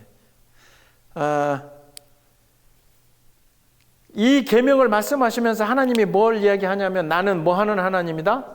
질투하시는 하나님이다 라고 하는. 근데 이 질투는 인간의 질투하고 그 다음에 하나님의 질투는 다르다라고 제가 이제 거기에 적어드린 거 한번 읽어보시면, 인간의 질투는 내가 나와 또 한 사람 그리고 이 사람이 좋아하는 이 상대방을 내가 질투하는 거잖아요. 그러니까 이게 보세요. 인간의 질투는 어때요? 항상 세 사람이 있어야 돼요. 그죠? 나하고 이놈하고 가까워. 그죠? 근데 이놈이 나보다 얘를 더 좋아해. 그러면 나는 어떻게 돼요? 이놈이 미워지는 거죠. 그죠? 그러나 하나님의 질투는 또 다른 신이 존재하는 게 아니고, 그래서 우상을 마치 눈에 보이는, 그러니까 밖에 있는 걸로만 생각하면 마치 하나님이 저 다른 신을 질투한 이게 아니라, 하나님은 당신의 언약 백성 이놈이 그 마음을 다른 곳에 뺏게 되면 그게 이제 누구든 있든 없든 상관이 없는 거예요. 그 마음 뺏기는 것에 하나님은 견디고, 그러면 언약이라는 게 깨지는 거거든요. 그게 질투하는 하나님이시다라는 거고, 그리고 마지막으로는 이거를 어기는 자는 몇 대, 우상 섬기지 말라라고 하는 것을 어기는 자는 3에서 4대, 할아버지, 아버지, 아들 뭐 이렇게 하고 손자 한 3, 4대로 끝나. 3, 4대까지 혼나요. 근데 이걸 지키는 사람에게는 몇 대의 은혜를 주신다? 1000대. 숫자를 한번 계산해 보세요. 3대, 4대하고 1000대하고 어떤 게 커요? 계산이 안 되는 거죠. 계산이. 결국 이건 이제 어떤 축복이 떠나서 마음을 하나님께 굳게 잡고 있는 사람들은 사실은 당연히 그 대대손손 자손까지 1000대 넘어서까지도 그 마음이 하나님께로만 향해 있게 되니, 그 우상이라고 하는 게 즉 다른 것에 마음 빼앗기지 말고 내 언약의 백성으로서 내 안에 있으라라고 하는 거죠. 그래서 여러분들 이제 우상 얘기만 딱 나오면 타 종교에 가서 그 사람들이 섬기는 그걸 가지고 내 입장에서 우상이다 맞다 그 이야기 하기 전에, 그건 그 사람들에게는 우상이 아니라니까요. 근데 그걸 바라보는 내 마음이 그걸 우상으로 만들 수도 있고, 그리고 우리 안에서도 이미 우상으로 만들어져 버린 것들이 있으니 이 부분을 우리가 좀 회개하면서 진지하게 한번 바라보고, 이 시간 이후로는 그러니까 아유 지나가면서 저 우상을 섬기는 저 우상을 이러지 말고, 한편으로는 아이고 저들 이제 그런 거 다른 종교에 있으신 분들도 우리가 생각해 볼 때 아이고 마음을 우리가 믿는 창조자 하나님과 하나님을 같이 믿으면 좋겠다 하는 이런 마음까지는 좋지만, 그러나 그들이 가서 1년에 한 번씩 가서 엎드려 절하고 하는 그 대상에 대해서 막 우상인이 가서 불 싸지르고 그거를 그건 내가 이제 모르는데 거기까지는 얘기는 못 드리겠어. 왜냐하면 집사님 나 솔직한 얘기로 일반 목사님들은 하나님이 좋아하세요, 막 가서 때려 부수세요 이럴 수 있어요. 근데 제가 항상 그 말미를 두는 건 뭐냐면, 그건 내가 나중에 하나님 앞에 꼭 여쭤보고 싶은 거예요. 하나님, 이제 오늘 같으면 하나님, 당신이 선택한 그 유대 백성 이스라엘이 저렇게 하마스하고 그 베들레헴, 지금 엊그제 뉴스 보니까 성탄절이 다가오는데 그 베들레헴 지역이 지금 그 팔레스타인 가자 말고 서한 지역이거든요. 웨스트뱅크. 이 전쟁통에 베들레헴 그 얼마나 사실은 중요한 데예요. 캐롤송 하나도 없고 뭐 조용하게 성탄 아무 이게 못 하고 있다 그러더라고. 이 전쟁통에. 나는 그러니까 하나님한테 나 물어보고 싶은 거야. 하나님, 당신이 선택한 백성 그 이스라엘이 그냥 저 가자지구 옆에 서한지구 팔레스타인들을 저렇게 그냥 씨를 말리도록 이렇게 뭐 애들을 죽이고 막 그러고 있는 거 하나님 기쁘십니까? 나는 한번 여쭤보고 싶어요. 그 아까 집사님이 우상 얘기한 것처럼 하나님이 안 기뻐하신다 하는 것처럼 이제 그런 문제도 우리가 있는 거죠. 자, 세 번째 계명 이제 합시다. 세 번째 계명. 자, 세 번째 계명은 뭐죠? 거기 이제 읽어보시면 하나님의 이름을 뭐 하게? 망령되게 하지 말아라. 도대체 이 망령이 뭐예요? 네, 망령 이 단어 듣자마자 그냥 항상 우리는 노망이 맞아요. 그 집사님 솔직한 얘기 내가 그 얘기 하려고 그랬어. 한국 단어에는 망령 이러면 노망 이게 떠오르잖아요. 근데 제가 그 유인물에 적어드린 것처럼 뭐 그 히브리어의 샤브 그리고 이제 두 가지 망령되게 그 부르지 말라. 네, 여기다 이걸 X표를 칠 게 아니라 두 가지로 부르지 말라. 망령되게라는 게 히브리어의 샤브라고 해가지고 뭐라 그랬죠? 제가 뜻을 거기다가 헛되게 또는 헛되게 그리고 의미 없게 허망하게 의미 없게 그리고 두 번째 이제 우리 한글 성경에 부르지 말라라고 번역됐는데 그게 사실은 나샤라고 하는 히브리 단어예요. 근데 이 나샤라고 하는 게 영어로는 뭐냐면 테이크예요. 테이크라는 단어가 얼마나 뜻이 많아요. 그렇죠? 취한다, 들다, 어쩌다 이렇게. 그래서 이제 히브리어 원문적으로 보면 이거를 이제 들어 올리다가 가장 먼저 첫 번째 나올 단어이기도 해요. 그럼 이게 어떤 의미냐면, 그러니까 왜 그러면 히브리어에서는 이 나샤, 샤브, 나샤라고 하는 이 이름을 그렇게 들어 올리지 말라라고 하는 게 어떤 맥락으로 우리가 이해를 해야 되냐면, 아시는 분은 아시겠지만 구약 성경에서 사용되어졌다고 하는 여러분들 언약궤라는 거 들어보셨죠? 이것도 한글의 궤, 언약까지는 알겠어요. 궤자를 한글에서 써요, 안 써요? 요즘에 우리가 안 써요. 그러니까 이게 궤라고 하는 게 뭐예요? 그렇죠. 그렇지, 궤짝. 궤짝. 그러니까 뭐 쉽게 말하면 박스. 아주 쉽게 말하면 궤짝이 뭐예요? 박스잖아요. 그러니까 언약 말씀을 넣어놓은 박스 이거예요, 사실은.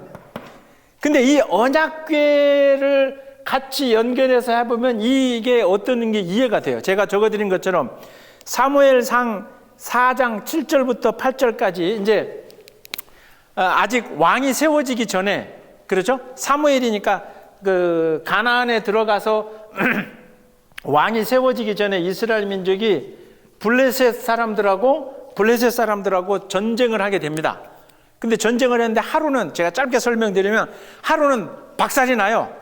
블레셋 애들한테 쥐어 터맞고 박살이 나요. 그래서 안 되겠다, 우리가 다음 싸움에서는 이겨야 되겠다 하면서 두 번째 블레셋과의 전쟁을 하는데 두 번째 전쟁에서 뭐를 들고 가냐면 이 언약궤를 들고 갑니다.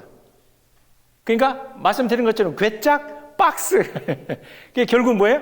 전쟁하는데 하나님의 말씀이 새겨졌다고 하는 그거를 딱 들고 가니까 제가 이제 거기 적어드린 거. 사무엘상 4장 7절과 8절 그 눈으로 보세요. 제가 읽어드릴게. 이제 이 두 번째 한 번 깨지고 두 번째는 언약 박스부터 먼저 들고 가니까 블레셋 사람이 두려워하여 이르되 신이 진영에 이르렀도다 하고 또 이르되 우리에게 자기들에게 화로다. 전날에는 이런 일이 없었도다. 첫 번째 이길 때는 적이 없어서 우리가 이스라엘 저놈들 박살냈는데 쟤네 뭐를 들고 오는데 저들의 신이 저기 함께 있다. 그러면서 우리에게 화로다. 누가 이 능한 신들의 손에서 우리를 건지리오. 정말 오타가 우리를 건지리오.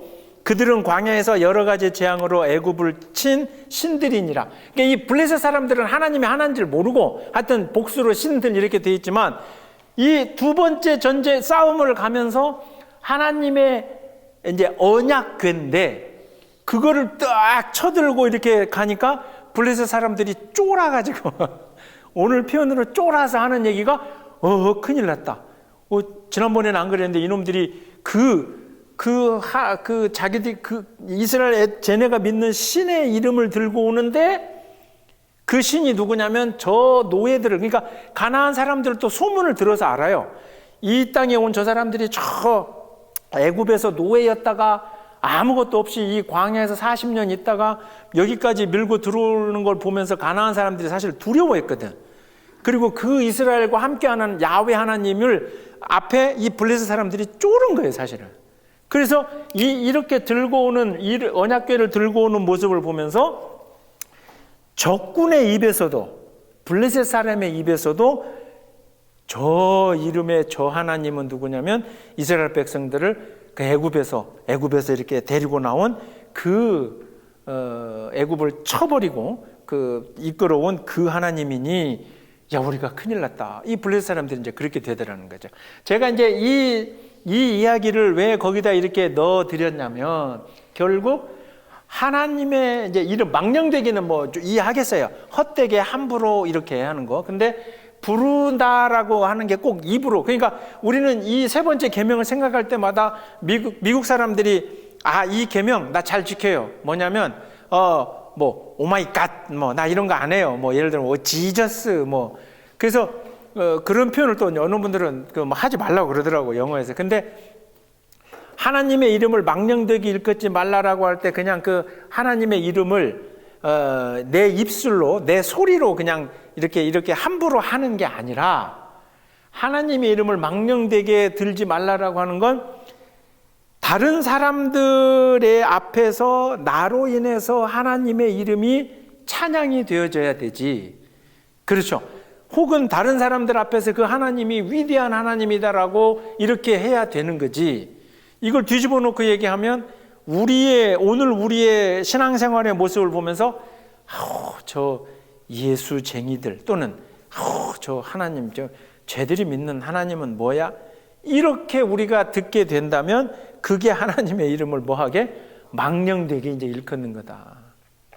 그러니까 입술로는 우리가 안 하죠. 나는 이 계명은 잘 지켜요. 나는 한 번도. 그러니까 이거에 문자적으로 빠진 분들이 어떤 분들이냐면, 저 영상을 나중에 그분들이 보실지 모르겠지만, 군대 제대하기 제가 막 직전에 이제 저기 미국 저쪽에 시카고 옆에 그 리빙스톤이라는 데서 그 목사님을 구한다고 이러면서 그 내가 데리고 있던 군종병이 유학 갔다가 이제 거기서 나를 얘기하고, 나 아직 제대하기 전인데, 그래서 여기 제대 앞두고 부대에서 휴가를 내갖고 이제 외국 갈 때는 항상 2주 휴가를 내갖고 그 교회에 이제 가서 그 뭐 설교를 좀 해달라 그래가지고 설교 준비를 하고 갔더니 3일짜리 부흥회를 준비를 해놓고, 나는 주일 하루 설교하러 갔는데 나머지 3일을 다 해달라 그래가지고 하여튼 그걸 다 하고, 그래서 목사님 좋다고 이제 제대하면 바로 오시라고 뭐 했다가, 그래서 한국에 왔더니 바로 이제 하여튼 깨진 뭐 그게 있어요. 근데 제가 이제 그 얘기를 왜 하냐면, 거기에 이제 메디컬 닥터예요. 의사분 이제 가정이 있었는데, 그분이 저한테 둘째 날인가 하루는 그러더라고요. 근데 제가 목사님 좀 드릴 말씀이 있습니다. 예, 말씀해 보시라. 근데 목사님, 아무리 이렇게 이제 설교를 좀 재밌게 하고 이런 것도 하고 좋은데, 그 자꾸 목사님이 예수가 그러는데, 그 목사님 말씀하실 때마다 예수가 말씀하시길 그러는데, 왜 목사님 예수님 자를 빼고 그러니까 예수님이 말씀하셨습니다. 예수님이 말씀하셨는데 왜 근데 좀 연세가 이제 있으신 이제 닥터였는데, 왜 목사님은 매번 그런 건 아닌데, 뭐 나도 지금도 그래요. 제가 매번 뭐 예수가 하는 거, 예수님이 뭐 이렇게 하기도, 이게 섞어서 쓰는데, 이거 님자 빠뜨렸다고 아주 굉장히 심각하게 생각을 하시더라고요. 그래서 내가 어떻게 보면 나는 거기 시험 보러 간 사람이고 그분들은 심사위원, 나는 이제 청빙을 받아. 그래서 내가 그런가요? 제가 지금 이거 그랬나요? 뭐 이러면 내가 좀 잘못했다고는 아니고 그런가요 했는데, 가만히 돌아오는 비행기에서 혹시 뭐 이것 때문에 내가 그 교회를 못 간 게 아닌가 싶을지 모르겠지만, 가만히 비행기 타고 오면서 생각을 해보니까 점점 시간이 갈수록 기분이 나빠지는 게, 미국에 사시는 분들 아니야. 미국에서 오래 사실 때 뭐라 그래? 지저스라 그러죠. 어디 지저스에다가 얘네들은 존경 말도 없지. 님자가 뭐예요? 그러니까 그러면 항상 썰 지저스 이래요? 이게 우리 한글의 님자가 이제 좀 올려주는 거 높임말이긴 한데, 미국에 살면서 미국에 수십 년 살아서 그냥 자기도 지저스 뭐 이래서, 우리는 오히려 하느님 이러지 뭐 영어에서 그냥 God 뭐 한마디로 끝나는데, 미국에 그렇게 오래 살았으면서 나보고 님자 안 붙였다고. 목사님 제가 드릴 말씀이 있다고. 그 님자를. 그분이 잘못했어요? 예. 조사죠, 조사. 받침이 있나 없나에 따라서. 그렇죠. 그러니까, 근데 내가 근데 그분 마음은 내 이해를 했고, 이제 옛날 분이시고, 그래서 이 십계명이 그래서 제가 이 비유를 드리는 거야. 하나님의 이름을 망령되게 일컫지 말라 그러니까, 하나님 가지고 함부로 막 예수가 이러는 게 막 그런 식의 문자쟁이. 그러면 어떻게 되냐면, 옛날에 그 유명한, 작곡가, 주영훈이 아버지가 목사님이셨다 그러더라고. 미국에서 목사님이셨는데 그 주영훈이 그 얘기 하잖아요. 그 자기 어렸을 때 친구들이 야, 너는 왜 자꾸 목사님 왜 님자를 왜 붙이냐? 그러니까 그 주영훈이 그랬다 그러잖아. 야, 그러면 스님은 님자 빼고 쓰냐? 똑똑한 친구예요. 왜 맨날 목사 안 하고 목사님 그러냐? 그러니까 이 목사 아들이었던 주영훈이 야 임마, 그러면 스님은 님자 빼고 쓰냐? 이런 얘기가 있어요. 그러니까 결국 하나님의 이름을 망령되게 부르지 말라라고 하는 건, 물론 이제 미국에서 영어로 욕을 할 때 그런 것도 저는 포함해요. 이렇게 저한테 말씀하신 분도 제가 이해는 돼요. 그만큼 예수님을 소중히 여기고 리스펙트하고 한다는 건 제가 이해를 하겠지만, 그러나 이제 저거에 걸림돌이 되어서 결국 그분은 제가 달을 가르쳤지만 달은 안 보고 뭘 쳐다본 거예요? 내 손가락만 본 거지. 제가 그 3박 4일 동안 막 그 설교 한번 하고 또 부흥회 식으로 예를 들면 그 하는 그 기간 내내 그분 마음속에 뭐 있을 게 있어요? 저 젊은 목사가 예수님자 안 하고 저 큰일 났어. 저 군대 있는 애들은 다 저러라고. 내가 군목이었어요. 그렇죠. 이거 계명을 어기는구나. 아이고, 3번째 계명에서 너는 걸렸다. 아마 이러셨을 거예요. 근데 그게 아니고 찬송도 하는데. 그냥 이제 이해합니다. 연세도 많으신 분이고 한국 떠난 지 오래되셨고 그게 이제 옛날 목사님들에게 이제 배우셨겠죠. 그리고 이제 그 하나 더, 아까 이 언약궤에서 그래서 제가 부른다라고 하는 단어가 리시아가 이제 이렇게 됐다는 거 말씀드리는 거고, 단순하게 망령되게 일컫는 게 입으로 하는 게 아니라 그의 이름을 내가 어떻게 드러낼 거니까. 그래서 하나 더 보면, 앞에서는 블레셋 사람들이 이 이스라엘 백성 때문에 하나님을 이제 이름을 두려워하는 건데, 두 번째는 에스겔서 36장에 나와 있는 거는 이게 하나님의 이름을 더럽힌 이제 이 반대 사건인 거예요. 이제 아시겠지만 에스겔 선지자는 남유대 선지자로, 우리가 그 남유다가 나중에 북이스라엘하고 남유다까지 다 망해가지고 바벨론에 간다 그랬죠. 네? 바벨론에 580 BC 586년에 이제 노예로 끌려가잖아요. 에스겔 선지자도 이 시기에 같이 바벨론에 가서 22년, 이제 처음에 끌려간 게 나중에 돌아오기 전 22년 동안 노예 생활을 하던 선지자예요. 저 바벨론에 끌려가서. 이제 그 선지자인데, 이 에스겔이 이스라엘 백성들, 바벨론에 끌려와 있는 사람들 중에 일부는 하나님이 우리를 버렸다, 그러니까 이제 우리도 바벨론에 있는 신들을 섬기자 하는 사람도 있었겠고, 한편에서는 아니다, 그래도 하나님 이제 이렇게 지켜야 된다. 그래서 에스겔은 계속 외쳤던 게 니들 마음을 깨끗하고 돌이켜라 이제 그런 얘기거든요. 근데 오히려 그렇게 하지 않았던 사람들 때문에 바벨론 사람들에게도 오히려 우리 야훼 하나님의 이름이 그렇게 더럽혀진다라고 하는, 이제 그 이야기를 제가 이제 에스겔서로 아까 것과 반대되는 의미로, 그러니까 결국 우리의 신앙생활과 하나님과의 이름은 서로 뗄 수 없다. 제가 그래서 여기 두 번째 이제 거기 적어드렸죠. 단순한 이름 사용의 문제가 아니라 뭐다? 하나님의 이름과 우리의 삶은 뭐다? 하나임을 고백해야 된다. 그래서 제가 이 십계명을 제일 처음에 시작할 때 하나님과 뭐다? 언약 백성, 언약이라고 하는 거 약속이기도 하고 맺어짐이라고 하고 관계고 끊어질 수 없는 이게 성립되지 않는 한은 십계명도 아무 의미가 없는 거라고 제가 말씀을 하면서 시작을 했잖아요. 그렇듯이 오늘 우리의 삶의 신앙생활의 하나하나가 우리를 통해서 뭐가? 하나님이 드러나고 우리를 통해서 예수가 아니라 예수님.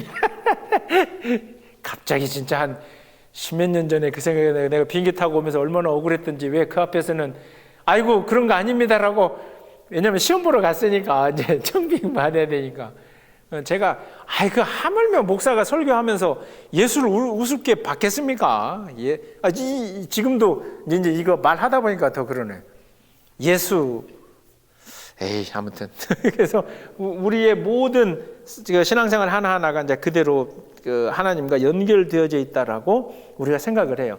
언제 한번 제가 말씀드린 것처럼 한국을 떠나서 다른 나라에서 미국에 와서 살고 있는 우리는 한국에서 우리 보고 가서 대한민국 국민을 대표하라라고 우리에게 무슨 임명장을 준 건 아니지만 우리가 돌아다니면서 한국말로 막 카페에서 막 미국에서 막 한국말로 떠들고 막 한국말 떠들면서 막 쓰레기 버리면 미국 사람들이 보면서 뭐라 그래?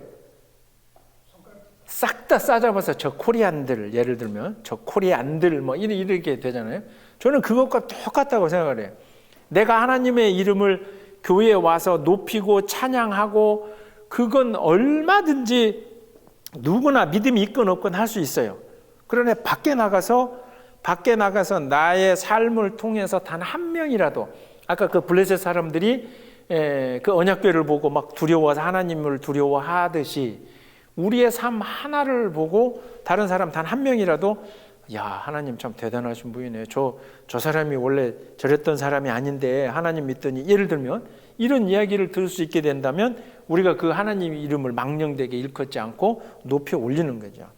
그래서 제가 거기 적어드린 것처럼 예수님도 이 땅에 오셔서 뭐라 그래요? 요한복음 15장 5절에 이제 우리가 다 알고 있는 그거지만 나는 뭐다? 나는 포도나무요. 너는 뭐다? 가지다. 근데 이거를 그림으로 이렇게 우리가 이렇게 나무를 한번 이거 뿌리고 생각해 보면 이게 이제 포도나무요. 너희는 가지라 이러면 사실은 가지까지 다 포함한 게 포도나무잖아요.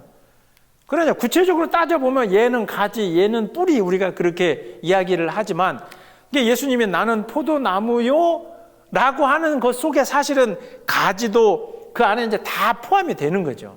결국 이 얘기는 하나님과 우리는 구분이 되어질 수 있는 존재가 아니다.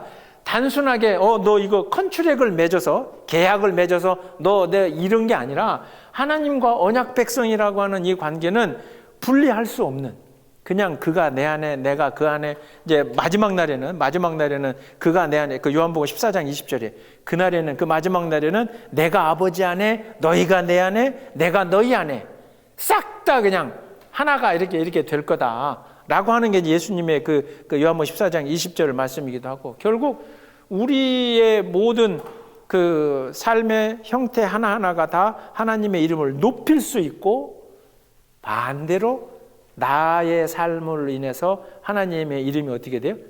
진짜 망령되게 하나님의 이름이 그렇게 우리를 통해서도 될 수 있다라고 하는 거. 이제 그 문제를 이 세 번째 계명에서는 바라봐야 돼요.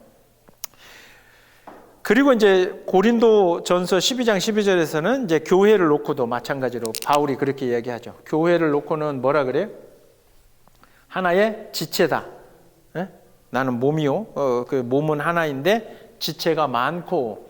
그러니까 예를 들어서 여러분 팔이 하나 있는데 이 팔이 몸에서 떨어져 나간 팔은 의미가 있어요, 없어요? 그냥 고깃덩이지.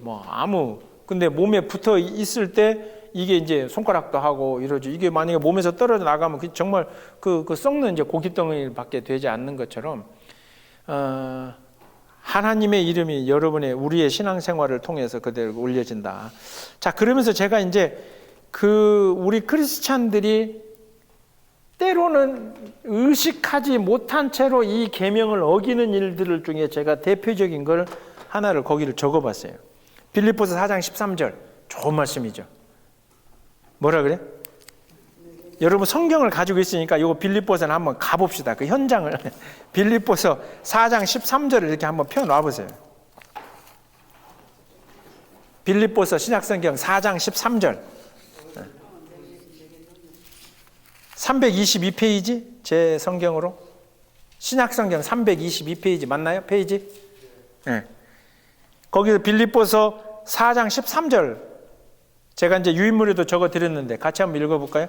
빌립보서 4장 13절 시작. 내게 능력 주시는 자 안에서 내가 모든 것을 할 수 있느니라.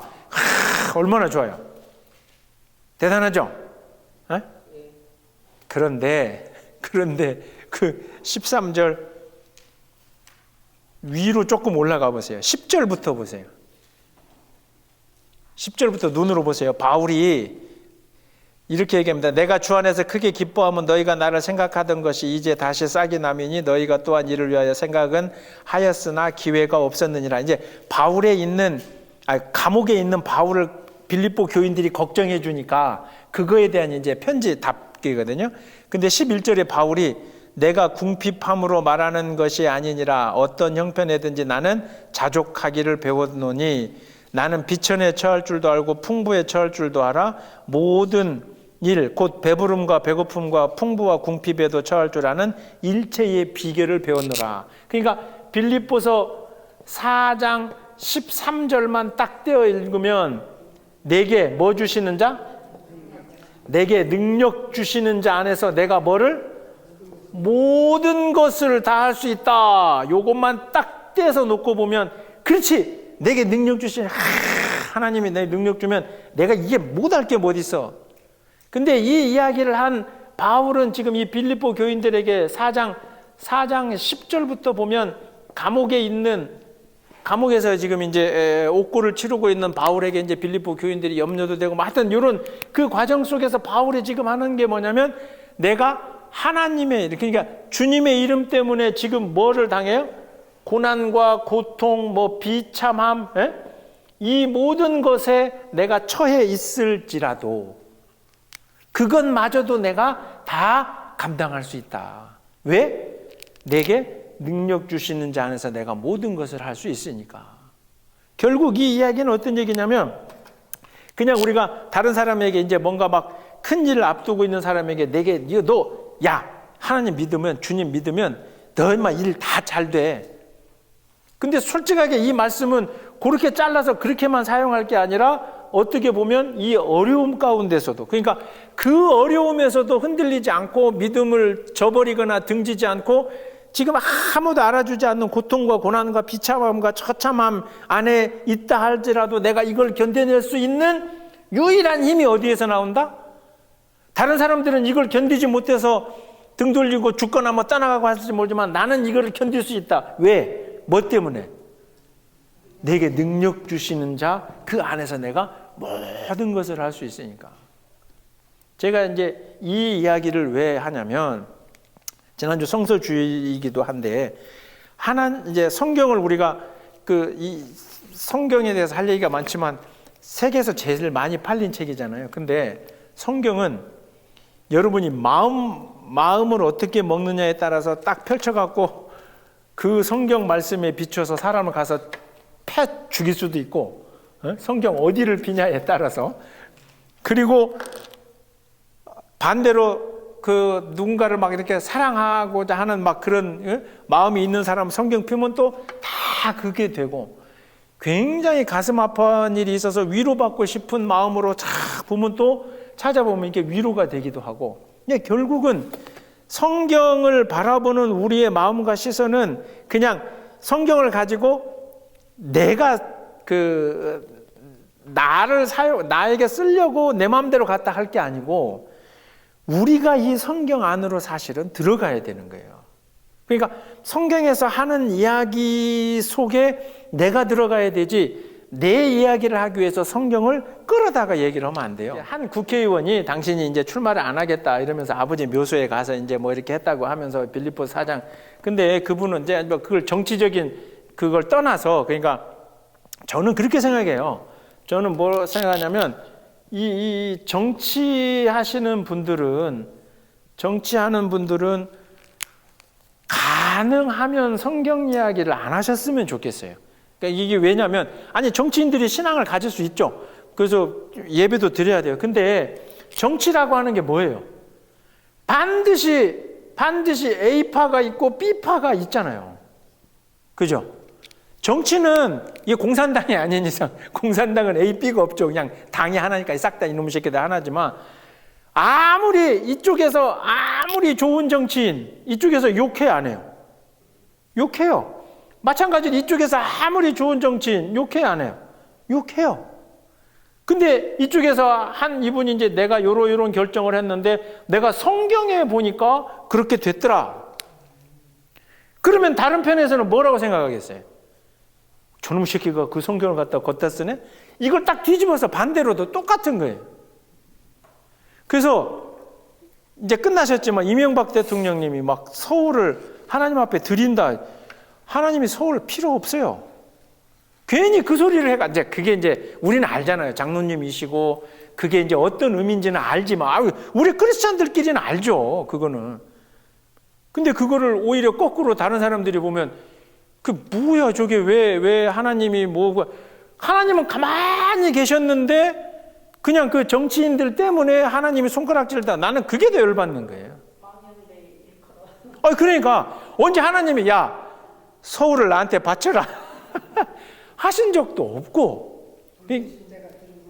그래서 이제 그러니까 아니 웃기는 게 아니라 진짜 그렇게 불교에서 막 데모도 하고 그리고 이제 그 시점에 그러니까 왜 한국에서는 첨예하게 문화재 관리 그 재정 지원이 있어요. 뭐냐면 한국에 산에 올라갈 때 나는 절에 안 가도 어느 지역 정도 넘어가면 그건 통행료를 내게 돼 있어요. 그래서 그거를 이제 그게 그 불교의 굉장한 수익이야. 근데 그거를 이제 법으로 어떻게 하든 막 그런 요즘에 이제 그게 하도 문제 제기가 돼가지고 뭐 이렇게 조금 완화가 되고 하여튼 어쨌든 나는 그래서 그런 생각해요. 정치인들이 신앙 가져야 돼요. 신앙이 있어야 되고 뭔가 그러니까 자기 위에 권력이 아니라 이 세상 권력을 초월하는 절대자 하나님이 계신다는 걸 누구보다도 정치인이 두려워했으면 좀 좋겠어요. 그래서 이제 성경에도 이제 물론 이제 그 로마서나 이런 데서는 이제 당시 로마 권력이지만 정치인들이 신앙이 없으면 그게 더 문제인 거예요, 사실은. 배는 게 없으니까 지 마음대로. 그러나 정치인들이 자신들의 어떤 정치적인 결단과 이거는 자기의 정당의 주장이나 정치적인 색깔로 해야 되는 거지. 그런 이야기를 하면서 이렇게 멋져 보이긴 해요. 근데 내가 그분이 어느 교회를 다니시는지 모르지만 성경 공부를 좀 제대로 시켜줬으면 좋겠다라고 하는 게 내게 능력 주시는 자는 하나님은 네가 출마를 해라 마라 그 정치하라 마라 그런 것까지 하려고 이런 말씀을 주셨다라고 생각이 되는 순간 하나님을 끌어내려서 이 세상에 존재하는 이 반대편 정치인들과 비슷한 수준으로 하나님을 그냥 갖다 끌어다가 내가 쓰는 거예요. 나는 그게 가슴이 아픈 거예요. 근데 이러다 보면 이것과 더불어서 그러니까 지금 한국 개신교가 의도치 않게 그 많은 젊은이들에게부터 등돌림을 받는 이유 중에 하나가 바로 이거예요. 길거리에 나가서 그거 예배 아니에요. 그러니까 막 자기들의 정치적인 주장을 할 수 있어요. 예를 들면 독일 같은 데는 정당도 뭐 기독교 정당도 있고 뭐 이렇게 하니까 기독교가 사회적으로 색깔을 내서 그러면 그걸 정치 집회라고 하시라고 왜 거기서 헌금이라고 또 이름을 왜 헌금이라고 해서 돈도 걷기도 하여튼 뭐 이게 이야기하면 하여튼 끝이 없는데 어쨌든 나의 행동 하나하나가 그걸 통해서 하나님의 이름이 높여질지 그걸 통해서 하나님의 이름이 땅으로 물론 이제 사람들이 뭐 하나님의 이름을 땅에 내린다고 해서 그 하나님 존재 자체가 쓸데없이 막 그 싸구려로 여겨지는 건 아니지만 그만큼 우리는 굉장히 신중한 그 삶을 살아가는 게 하나님의 언약 백성이다. 그러니까 구약 성경에 등장하는 이 구약 성경을 쭉 읽으면서 이스라엘의 백성, 제가 늘 얘기하지만 이 이스라엘의 역사를 막 왕의 이름들을 많이 외우고 이런 게 중요한 게 아니라 결국은 그들이 끝내 하나님의 이름을 온전히 하지 못했기 때문에 하나님의 아들로 이 땅에 예수로 오시기까지 하시잖아요. 오셔서 당신은 뭐를 아무 말 안 하고 뭐에 달려 돌아가세요? 십자가에 달려 돌아가시잖아요. 예수님이 오셔갖고 아까 얘기한 것처럼 막 율법을 해석하고 율법을 설명하고 율법을 막 가르치고 니네 잘못 배웠어. 자, 똑바로 앉아봐. 그러지 않대요. 그냥 아무 말 없이 안아주시고 닦아주시고 위로해 주시고 눈물 닦아주시고 용서해 주시고 그냥 그러다가 마지막에는 다 제자들끼리까지도 가지 마세요 하는데 그냥 나는 여기서 죽을란다. 물론 예수님도 겟세마네에서 내가 진짜 이래야 됩니까 고민은 했지만 고통은 당했지만 그냥 조용히 올라가서 이렇게 내려오고 나셨던. 그래서 제가 그 말씀드린 것처럼 군목 이렇게 생활을 하면서 주일날마다 설교할 때마다 막 예배 시작도 전에 엎드려 자는 이런 예들을 보면서 제가 한 2번, 총 설교하면서 3번 울다가 설교를 못했는데 그 중에 한 번은 이제 예배 참석하던 어떤 애가 자살을 했어요. 그래서 적어도 나랑 한 달 가까이 이 예배를 드렸던 애인데 그냥 군에서 자살을 해서 내가 그 친구 장례 치르고 그 다음 주에는 주일날 설교를 못해. 저쪽에 앉아있던 이제 그 애인데 너무 괴로워서 도대체 내가 4주간 무슨 설교를 한 건지 뭐 하여튼 이런 자괴감. 나머지 2번은 예배 시작도 하기 전인데 애들이 다 엎드려 자요. 그럼 설교하러 올라가서 제가 그런 생각이 드는 거지. 목사가 설교를 얼마나 개떡같이 하면 또는 도대체 이게 뭔가 이러면서 그 2번은 중에 한두 번은 그렇게 얘기를 했어요. 정말 미안하다. 자고 있는 애들한테 내가 그랬어요.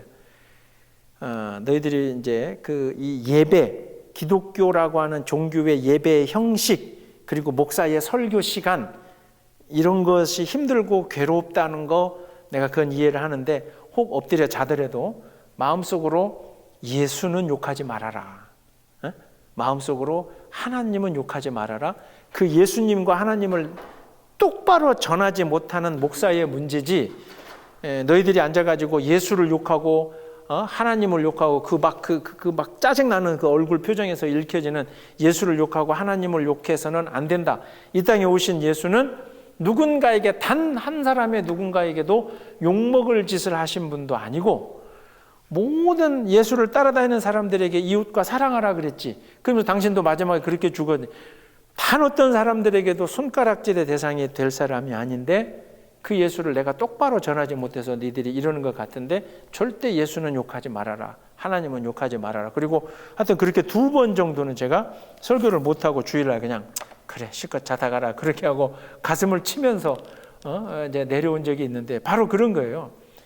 내가 하나님의 자녀로 특히 이제 선택받은 목사로 내가 하나님과의 그 관계를 열심히 교회 와서 누구나 다 열심히 하죠. 그런데 그렇게 크리스찬인 내가 밖에 나가서 멀리 이웃도 아니에요. 그냥 또 뭐 혼자 계시는 분들이 계셔서 죄송하지만 내 남편 우리 여집사님이 하던 여기 실어놓고 가시는 그냥 짝꿍분 여기 뭐 혼자 계신 분들은 죄송하고 그러니까 내 가족부터 그래서 이제 이게 사실 오늘 연결됐으면 요 다음 안식이라고 같이 연결이 되는 건데, 그러니까 내가 하나님과의 그 관계, 나의 관계, 할렐루야, 홀리하고 경건하게 이게 다가 아니라 이게 계명 중에 들어가 있어요. 이 계명은 다른 말로 이야기하면 그러니 너를 통해서 내 이름을 워십, 경배하게끔 하라는 거죠. 망령되게 일컫지 마, 부르지 마, 거기서 끝나는 게 아니라 이 계명은 결국 그러니 너를 통해서 너뿐만 아니라 너를 통해서 네 가정이, 네 이웃이 넓혀지면 네 사회와 이게 이제 되면 뭐 네 나라가 그렇게 해서 하나님의 이름을 때로는 두려워하고 하나님의 이름을 찬양하고 하나님을 이렇게 할 수 있는 그게 우리 크리스찬들의 삶이어야 되고 그거를 위해서 이 세상에 뭐가? 교회가 있는 거예요. 근데 앞서 살펴본 것처럼 교회가 그냥 건물이 우상이 돼버리니 그러니 세상이 조롱하잖아요. 교회를 조롱해요? 단순하게? 아이고 저놈의 교회 거기서 끝나나요? 거기서 끝나주면 땡큐겠는데 거기서 안 끝나요. 교회를 욕하면 반드시 하나님을 욕하게 돼 있어요. 교회를 목사를 욕하면 반드시 예수를 욕하게 돼. 자, 그래서 제가 이제 여기에 하나님의 이름을 망령되게 부르지 마 부정적인 걸 떠나서 요게 계명이 확대되면 결국 우리를 통해서 하나님의 이름이 드러나야 된다. 그래서 마가복음 13장 13절에 예수님이 또 너희가 내 이름으로 말미암아 모든 사람에게 미움을 받을 것이나 끝까지 견디는 자는 구원을 받으리라. 이 말씀도 굉장히 좋은 말씀인데 지가 나쁜 짓 해놓고 사람들이 자기를 미워해. 그러니까 거봐, 예수님 이름 때문에 이렇게 미움 받는 게 정상이야, 저놈들이 문제야, 이것도 갖다 그럴 수 있는 거예요. 그죠? 그러니까 이 모든 것의 출발은 살아계신 하나님을 두려워하면, 그죠? 그래서 제가 여기에 제목을 하나님의 이름과 그 뜻을 내 삶을 해석하는데 내 마음대로 갖다 좀 쓰지 말아라 하는 것으로 하고, 혹시 그 어느 성경 구절을 쓰고 싶으면, 저는 그렇게 제 성경 공부 자체가 그렇지만 막 시작하면서 이스라엘 역사를 이렇게 하는 이유도 다른 게 아니에요. 그 성경 말씀 그 구절을 한 구절 쓰고 싶으면 최소 그 앞뒤로 정말 한두 단락이라도 좀 읽어보고 그 말씀을 좀 쓰시면 틀릴 수가 없어요. 반드시 그 맥락이 있어요.